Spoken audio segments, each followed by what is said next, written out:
Hallelujah, praise the Lord. मसीह में आप सबकी सलामती हो। तो खुदाम के पाक कलाम में से इमसाल की किताब उसका पहला बाब और उसकी 7 आयत से पढ़ेंगे और देखेंगे कि खुदाम इस कलाम के वसीला से आज हमसे क्या बात करना चाहते हैं।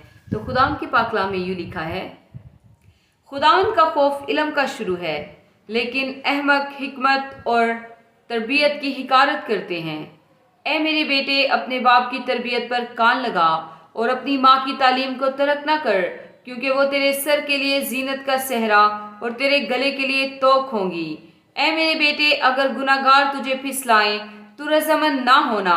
अगर वो कहें हमारे साथ चल, हम खून करने के लिए ताक में बैठें और छुप कर बेगुनाह के लिए नाहक घात लगाएं, हम उनको इस तरह जीता और समूचा निगल जाएं जिस तरह पाताल मुर्दों को निगल जाता है। हमको हर किस्म का नफीस माल मिलेगा, हम अपने घरों को लूट से भर लेंगे। तू हमारे